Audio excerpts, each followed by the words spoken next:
Hello जी, कैसे हैं आप सभी। Good morning. मैं उम्मीद करता हूँ आप सभी अच्छे से होंगे और मैं भी मौज में हूँ। आज है 11 जनवरी और आज 11 जनवरी के दिन तीन महान दिन होते हैं जिससे रिलेटेड हम अभी पढ़ेंगे और आज का लेक्चर शुरू करते हैं इन्हीं दिनों के साथ में।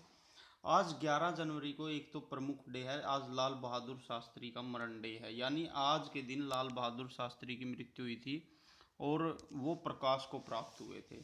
लाल बहादुर शास्त्री देखिए इतनी महान हस्ती थे, इनका मैं एक छोटा सा आपको स्टार्टिंग में हल्का सा शॉर्ट में किस्सा बताता हूँ। इनके पास पूरी ज़िंदगी में सर्दियों से बचने के लिए सिर्फ एक ही कोट था और वो कोट इनको जवाहरलाल नेहरू ने गिफ्ट में दिया था जब ये कश्मीर दौरे पर जा रहे थे। इन्होंने देश की ज़रूरतों को देखते हुए अपनी ज़रूरतों को बिल्कुल ही ख़त्म कर दिया था और इनके पास एक ही गाड़ी थी, वो गाड़ी इन्होंने लोन पे ली थी और मरते दम तक उसकी किस्तें इन्होंने अपनी पेमेंट से कटवाई थी जो सैलरी इनको मिलती थी।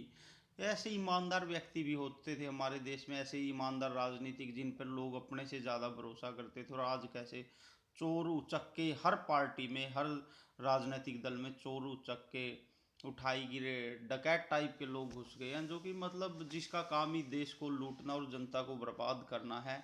ऐसे लीडर है आजकल जो मतलब गुंडे बदमाश जिनको आप कह सकते हैं, वो लीडरशिप आजकल चल रही है, चाहे वो कोई भी दल हो, कोई भी पार्टी हो, कांग्रेस बीजेपी या किसी तरह की भी। तो मैं मतलब इन चीज़ों को, ऐसे लोगों पे, ऐसी पार्टियों पे थू करता हूँ।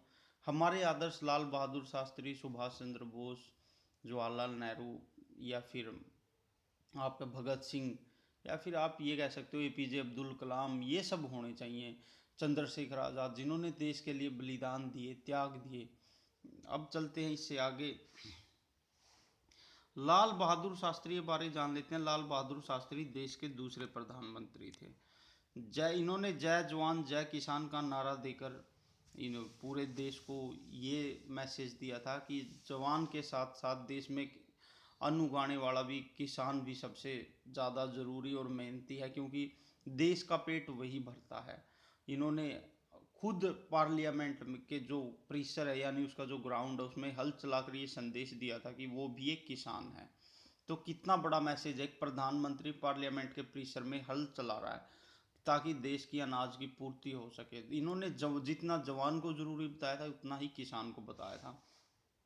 इन्होंने स्वतंत्रता आंदोलन में भागीदारी की थी। इनकी एक और ख़ास बात है, जो एक वीक में यानी एक सप्ताह में एक व्रत रखने की बात बोली थी, तो वो इन्होंने ही बोली थी कि ताकि हमारी भक्ति भी हो सके और साथ में हमारे देश में अनाज की पूर्ति भी हो सके। तब तक हमारे देश में अनाज की कमी थी, इन्होंने ही बोला था भक्ति और अनाज दोनों की मतलब पूर्ति हो जाएगी अगर आप एक वीक में व्रत रखते हैं। और मेरे से एक शब्द गलती से निकल गया था। मैं चंद्रशेखर, सुभाष चंद्र बोस, लाल बहादुर शास्त्री, एपीजे अब्दुल कलाम, भगत सिंह को अपना आदर्श मानता हूँ, पर मैं जवाहरलाल नेहरू को अपना आदर्श नहीं मानता। वो जल्दी जल्दी से मेरे से वैसे निकल गया, सीरियसली नहीं मानता। वो भी एक राजनीतिक इंसान थे, तो कोई भी राजनीतिक इंसान वो मेरा आदर्श नहीं है। जो वही मेरा आदर्श है जो देशभक्त है, राष्ट्रभगत है, जिन्होंने देश के लिए कुर्बानी और बलिदान दी है। तो अब चलते हैं आगे। आगे की आज की स्लाइड में है national human trafficking awareness day, यानी राष्ट्रीय मानवता दुर्व्यापार जागरूकता दिवस 11 जनवरी। वो भी आज के दिन ही 11 जनवरी को ही होता है, यानी इंसान को बेचा और खरीदा जाता है। देख देख रहे हो कितना मतलब कितनी जलालत और दरिंदगी भरे लोग हैं। वो इंसान को बेचते और खरीदते हैं, और इसके बारे में जनता को जागरूक करने के लिए भारत की सरकार ने 11 जनवरी को ये डे मनाया जाता है ताकि किसी को बेचा या खरीदा न जा सके और इंसान को वो हक मिल सके, वो रेपुटेशन मिल सके जो इंसानी ज़िंदगी को मिलनी चाहिए। इसके साथ ही बता देता हूँ, आर्टिकल 23 में मानव दुर्व्यापार को संविधान के खिलाफ बताया गया और इसके इसके लिए मानव अधिकारों का उल्लंघन माना गया है और सज़ा का प्रावधान है। यानी अगर आप किसी भी व्यक्ति को ह्यूमन ट्रैफिकिंग, मनुष्य को बेचता हुआ, यानी इंसान, औरत, आदमी, बच्चा, जिसको भी वो बेच रहा है, देखता हुआ पाते हैं, तो आप डायरेक्ट सुप्रीम कोर्ट जा सकते हैं और इसके खिलाफ हमारे देश में सज़ा का प्रावधान है। ये एक मौलिक अधिकार है कि हर किसी को सुरक्षित रखा जाए और हमारे देश के नागरिक का दुर्व्यापार ना हो सके। तो ये थी आज का दूसरा डे, आज के डे पर दूसरी न्यूज़। अब चलते हैं आगे नेशनल रोड सेफ्टी वीक 11 जनवरी से 17 जनवरी होता है। आपको पता है इंसानी ज़िंदगी कितनी कीमत है, इंसान की ज़िंदगी बड़ी मुश्किल से मिलती है और फिर भी वो उसको रोड पे गवा दे या मर के गवा दे, ट्रैफिक में गवा दे या रोड एक्सीडेंट में गवा दे, ये हमारी सरकार को गवारा नहीं है। और इसको बचाने के लिए 11 से 17 जनवरी यानी अभी जो चल रही है 11 से 17, आज 11 और 17 तक रोड सेफ्टी वीक मनाया जाता है, ताकि हर इंसान की जान को बचाया जाए, सुरक्षित रखा जाए और सड़क सुरक्षा ज़रूरी हो। ये वीक भी बहुत इंपॉर्टेंट है क्योंकि आज की लाइफ पूरी तरह से ट्रैफिक से जुड़ गई है। अब चलते हैं आज की अगली न्यूज़ पे। भारतीय चुनाव आयोग ने निर्णय लिया है और कहा है कि अब लोकसभा क्षेत्र में, यानी जो मेंबर ऑफ पार्लियामेंट का क्षेत्र होता है जिसे हम एमपी कहते हैं, इसके इलेक्शन जो होते हैं इसके लिए 95 लाख रुपए खर्चा किया जा सकता है। बहुत इंपॉर्टेंट है ये नंबर 95 लाख, क्योंकि अभी इलेक्शन आ रहे हैं 5 स्टेट में। और पहले क्या था कि मतलब ये इलेक्शन तो अभी आ रहे हैं जो ये विधानसभा के हैं, लेकिन ये जो खर्चा बढ़ाया गया है ये बढ़ाया गया लोकसभा में, लेकिन लोकसभा भी इलेक्शन से ही जुड़ा हुआ टॉपिक है, तो इस करके हमें बहुत ध्यान रखना है। और जो ये नंबर है ये नंबर ही बहुत ज़रूरी है। 95 लाख रुपए खर्च किए जा सकते हैं लोकसभा क्षेत्र में। पहले इसकी सीमा थी जो 70 लाख रुपए थी। और मैं आपको बता देता हूँ ये इतनी इंपॉर्टेंट कमेटी है, इंद्रजीत गुप्ता कमेटी बनाई गई थी गुप्ता जी की अध्यक्षता में। इसका यही काम था कि इलेक्शन में खर्चे को लेकर बनाई गई थी एक कमेटी कि कितना खर्चा किया जाना चाहिए, कितना वैलिड है, कितना सही है। तो ये कमेटी भी याद रखना क्योंकि इलेक्शन का टाइम चल रहा है और इससे क्वेश्चन पूछा जा सकता है।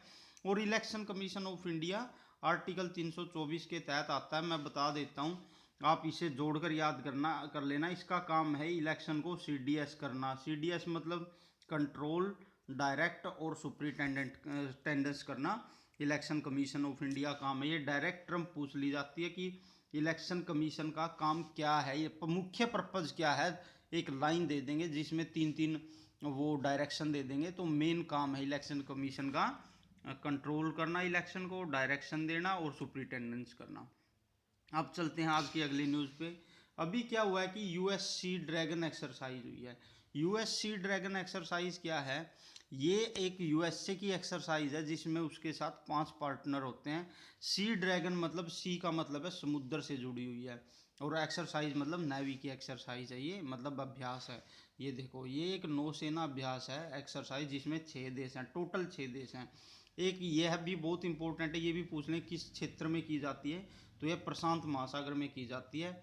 इसके जो 6 देश हिस्से हैं हमारे लिए क्यों क्यों इम्पोर्टेंट है, क्योंकि भारत भी इसका हिस्सा है और यह चीन को घेरने के लिए की जाती है, उस पर दबाव बनाने के लिए। इसके 6 सदस्य देश हैं, भारत है, जापान है, यूएसए है, ऑस्ट्रेलिया है, साउथ कोरिया और कनाडा है। बहुत ही इंपॉर्टेंट एक्सरसाइज है। वर्ल्ड के ऐसे देश जिनमें दम है वो एक एक प्लेटफॉर्म पर आते हैं, और ये प्रशांत महासागर में की जाती है ताकि चीन पे दबाव बनाया जा सके, ये दिखाने के लिए सभी देश उसके साथ उसके खिलाफ, यानी चीन के खिलाफ एक साथ खड़े हैं। और यह पनडुब्बी रोधी एक्सरसाइज है, यानी इसका काम है समंदर में पनडुब्बियों को ढूंढकर उन पर ज़्यादा से ज़्यादा निगरानी रखना और उनको बैलेंस करना या कंट्रोल करना। दुश्मन देश की पनडुब्बियों को अगर वॉर हो जाती है तो चीन की पनडुब्बियों को कैसे बैलेंस और कंट्रोल किया जा सकता है, ये काम है यूएस सी ड्रैगन एक्सरसाइज का। ये बहुत ही इंपॉर्टेंट एक्सरसाइज है। अब चलते हैं आज के अगले टॉपिक पे, यानी कि आज की जो ये इतनी इंपॉर्टेंट न्यूज़ है, इससे इतने इंपॉर्टेंट क्वेश्चन बनते हैं क्योंकि हमारे देश की जो गवर्नमेंट है उसका बहुत ही ज़्यादा ध्यान है वुमेन एम्पावरमेंट पे। पोस्ट पोस्ट ये एक एक्ट आया था, देखो ये 2013 में आया था ये एक्ट, ये पोस्ट एक्ट। ये पूरा एक्ट क्या है?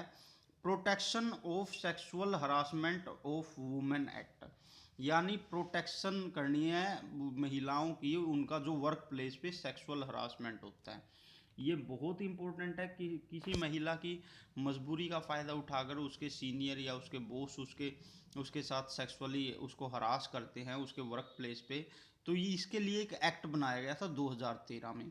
लेकिन अभी इसमें क्या है कि सुधार की मांग की जा रही है। सुधार की मांग क्यों की जा रही है? क्योंकि अभी भी प्रॉपरली है ना ये पूरी तरह से, एक तो इसके बाद हरासमेंट रुका नहीं है, एक तो यही खास बात है, हरासमेंट बढ़ता ही जा रहा है वर्क प्लेस पे। दूसरा ये है कि ये कह रहे हैं आज के जो नीति निर्माता हैं कि बलात्कार हुई किसी भी लड़की की पहचान गोपनीय रखी जानी चाहिए। यानी अगर किसी का वर्क प्लेस पे रेप हो जाता है या उसके साथ सेक्सुअल हरासमेंट रखा होता है, तो उसकी जो पहचान है वो है ना पूरी तरह से गोपनीय रखी जानी चाहिए, ताकि मतलब अगर उसकी पहचान नहीं गोपनीय रखी जाती है तो वो पब्लिकली आ जाएगी, जिसका उसकी फैमिली की रेपुटेशन पे, उसकी लाइफ पे, उसकी मैरिज पे इफेक्ट पड़ेगा। और बहुत ज़्यादा इंपॉर्टेंट मैं आपको अभी एक केस बताने जा रहा हूँ, जिससे ये सभी चीज़ें, ये जो सेक्सुअल हरासमेंट होती है, ये सभी चीज़ें मेन प्लेटफॉर्म पे आई थी पूरी देश की जनता के सामने।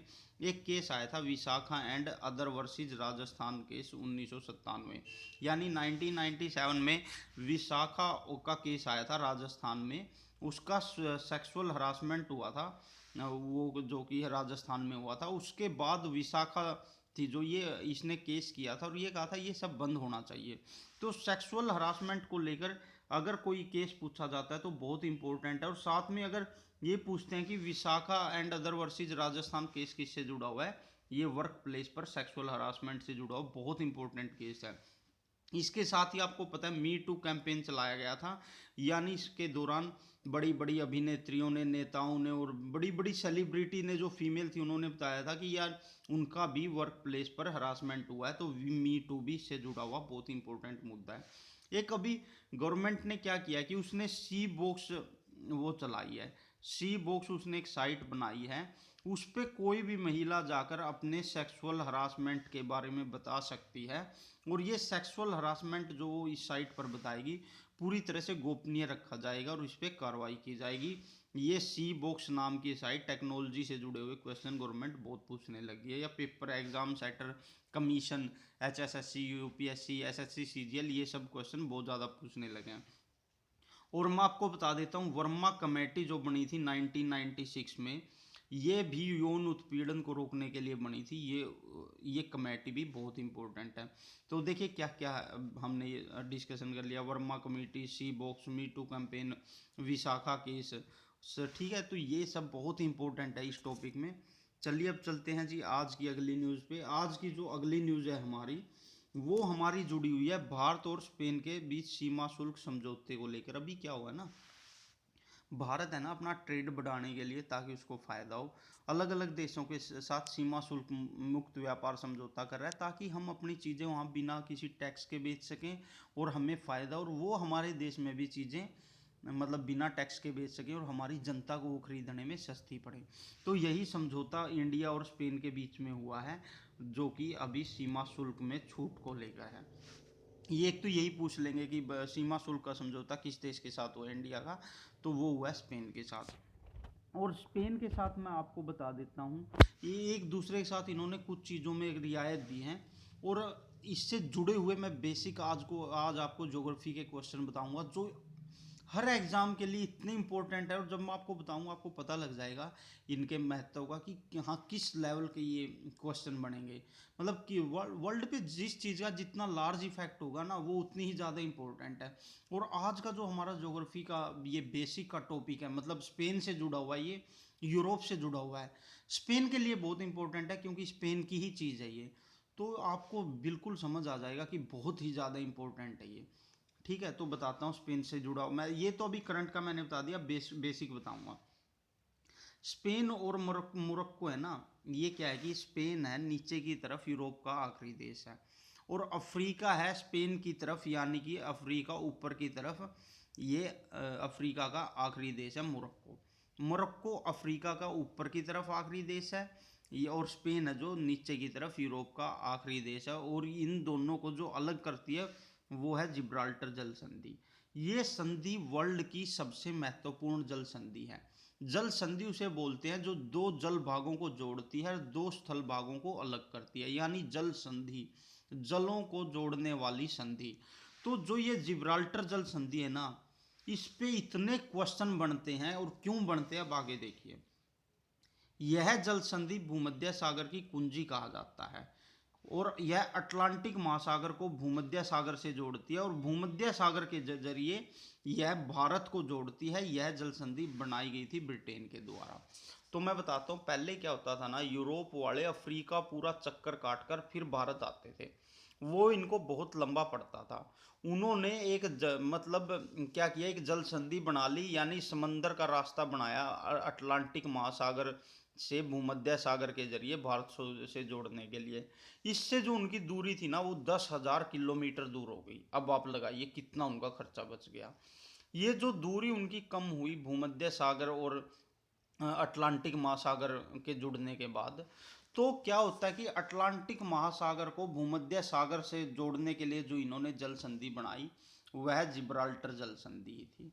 और जिब्राल्टर जल संधि अटलांटिक महासागर को जोड़ती थी भूमध्य सागर से, इसी करके इसको भूमध्य सागर की कुंजी कहा गया, यानी की ऑफ मेडिटेरेनियन सी। क्यों? क्योंकि भूमध्य सागर से जुड़ने का यही एकमात्र रास्ता था। और फिर ये भारत आते थे और भारत से बहुत ज़्यादा इनका व्यापार था और फायदे उठाते थे। आपको पता ही है, भारत उपनिवेश रहा है ब्रिटेन का। तो और एक और बात मैं बताता हूँ, आज के समय में भी विश्व की सबसे प्रमुख जल संधि है, क्योंकि वर्ल्ड में सबसे ज़्यादा ट्रेड इसी जल संधि से होता है। देखो, मैंने बोला था ना आपको, वर्ल्ड में सबसे ज़्यादा ट्रेड आवागमन यानी एक्सपोर्ट इंपोर्ट इसी जल संधि के जरिए से होता है। ये वर्ल्ड की सबसे मतलब सबसे ज़्यादा प्रमुख जल संधि है, सबसे ज़्यादा टैक्स कमाने वाली जल संधि है। और आज भी इस पर ब्रिटेन का अधिकार है। देखो, है ये स्पेन में और मोरक्को के बीच में। मैंने आपको बताया था स्पेन और मोरक्को के बीच में है। इस हिसाब से ये स्पेन के क्षेत्र में पड़ती है। लेकिन स्पेन के क्षेत्र में होने के बाद भी इस पर ब्रिटेन का हक है, यानी ब्रिटेन ने इस पर कब्जा मार रखा है। बहुत इंपॉर्टेंट है। ये भी पूछ सकते हैं, स्पेन के क्षेत्र में स्थित जिब्राल्टर जल संधि पर किसका अधिकार है? स्पेन का, ब्रिटेन का, मोरक्को का, फ्रांस का? मोस्टली स्पेन लगा के आएंगे, लेकिन याद रखना इस पे ब्रिटेन का अधिकार है।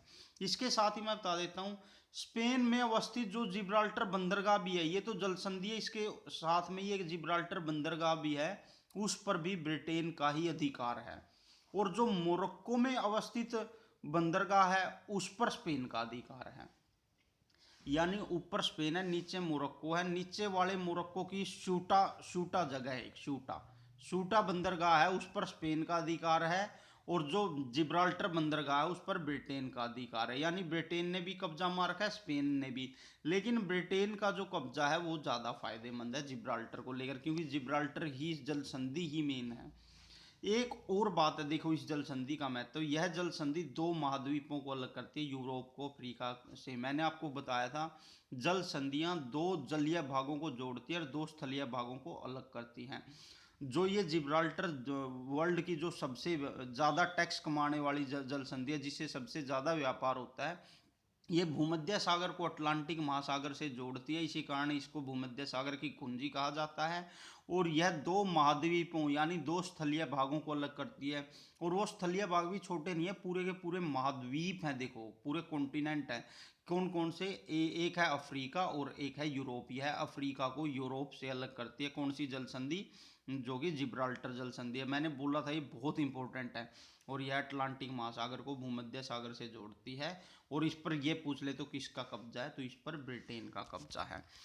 मैं उम्मीद करता हूं कि मैंने आज के, मेरा पता है क्या रहता है, मेरा ये कोशिश रहती है कि करंट के साथ साथ जो उससे जुड़े हुए इम्पोर्टेंट टॉपिक हैं, यानी कि उससे जुड़े हुए जो बेसिक फैक्ट हैं, जिससे क्वेश्चन बन सकते हैं, जो कि किताबों में है लेकिन उनको बहुत कम लोग कंटेंट के रूप में दे पाते हैं, और उनसे बहुत ज़्यादा इंपॉर्टेंट क्वेश्चन बनते हैं, वो भी आपके करंट के साथ बेसिक भी कवर करवा दूं, ताकि आपको ज़्यादा से ज़्यादा फ़ायदा हो या आपको ज़्यादा से ज़्यादा क्वेश्चन मिल जाएं। इसी करके मैंने ये आज का बहुत इंपॉर्टेंट टॉपिक मैंने ये क्लियर करवा दिया, और इससे देखा आपने बहुत ज़्यादा क्वेश्चन बनते हैं। ठीक है, तो ये था आज का डिस्कशन। मैं उम्मीद करता हूँ कि आप सभी को पसंद आया होगा। जय हिंद, जय भारत।